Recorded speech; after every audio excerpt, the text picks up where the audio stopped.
I work the night shift at this diner off the highway. The place never closes. Lights hum all night, and the coffee smells like burnt earth. Most nights, the biggest drama is a drunk guy yelling at his omelet. I didn't choose this job. I'm broke, one step from losing everything. This diner was the only place that would take me. But last night wasn't that. Last night I served customers who weren't human. Not just weird, not just rude. I mean wrong. Wrong in a way your body knows before your brain does. I can still hear Bruno whispering, steady but scared. Don't step out of the salt. It was that dead hour. No cars on the road, and even the neon buzz sounded too loud. Saren's phone rang. Her kid was sick. Go, I told her. I'll cover.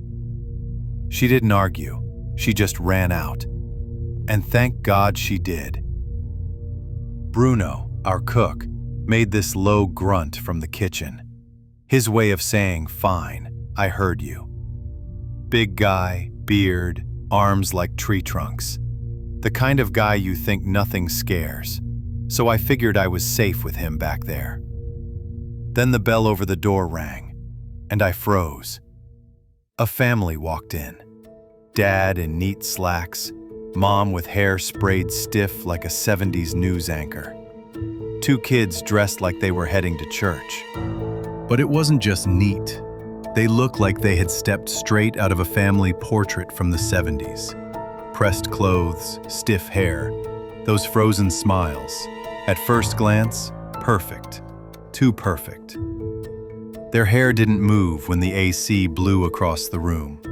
Their smiles stretched wide, but their cheeks never twitched. No muscle movement at all. Their eyes, glassy, not wet, just painted on.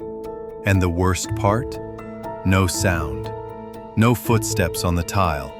They slid more than walked. "Evening," I said, because that's what you're supposed to say. "Booth or counter?" They all smiled, the exact same smile. Copied and pasted, not a single blink.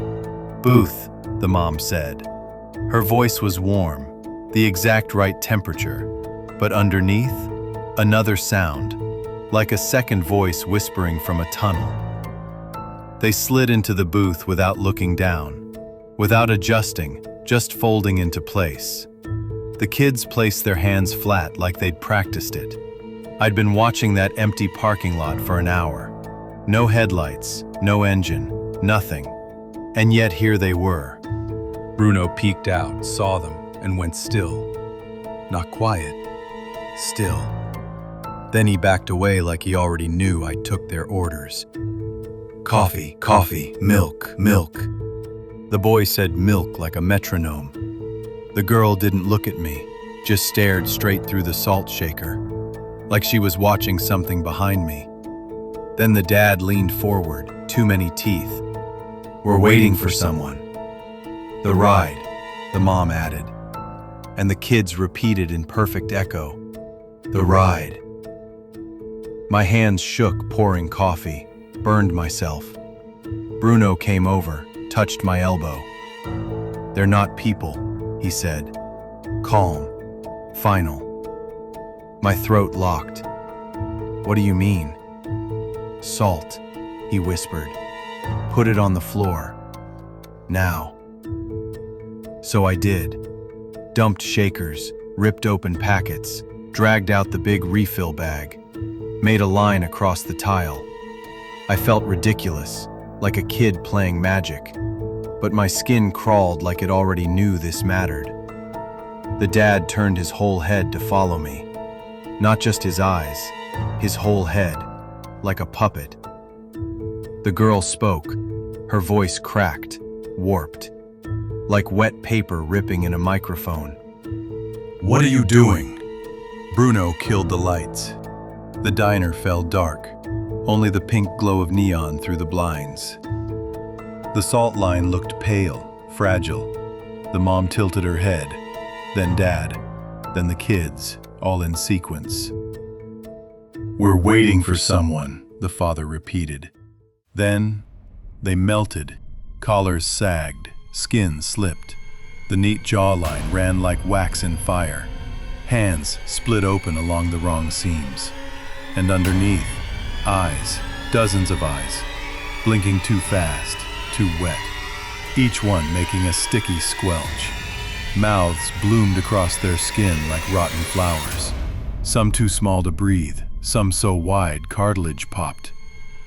And the smell hit, metal, like biting down on a coin, sharp and bloody and electric. My stomach turned. They slid out of the booth together, not four people, one tied, pretending.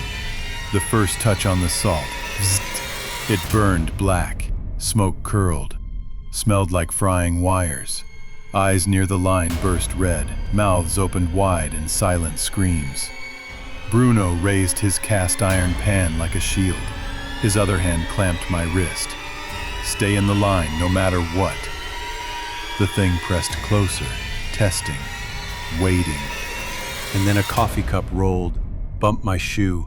Salt cracked, a gap opened. Something slid through, cold, wet. It brushed my ankle like a clammy finger. Ice shot up my leg. My foot twitched forward. Not by choice, like it wanted me to step out. I almost did. Bruno yanked me back so hard I yelped. He stomped the line shut with his boot. Salt hissed, flared. The thing recoiled, mouths stretching in silent curses. I cried out, "What does it want?" He didn't answer, just muttered, "Salt, dark, iron." He touched the pan like a cross, then shouted louder, "You can't have us, not here." The thing rippled. A wave of eyes opened all at once, and then, my head wasn't mine. I saw a road I'd never driven. Station wagon headlights drowning in rain. Kids asleep in the back seat. A mother humming. A father's hands white on the wheel.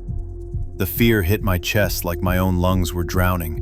My throat closed, and the worst part? I wanted it. I wanted to slip inside that memory, to stop drifting, to belong. But Bruno's voice cut through. No. Sharp. Absolute. We stood locked in place, salt smoking, my calves shaking, the air thick with iron and rot. Every part of me begged to give up. And then, light. Dawn bleeding through the blinds.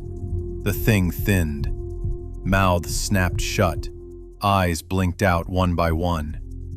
Skin folded back over. Clothes reappeared. And then, nothing. An empty booth.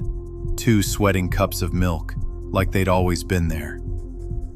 Bruno listened, waited, then set the pan down. Clink, the most normal sound I've ever hated. We swept the salt, but it didn't sweep like salt. It clung, left gray streaks, smelled like burnt wires. Not out back, Bruno warned. Drain, never the ground. He dumped it. Water hissed, steam rose. Even the steam smelled like metal. Then he told me. Years back, when this was just a gas station, a family vanished on that road. Some say a truck hit them.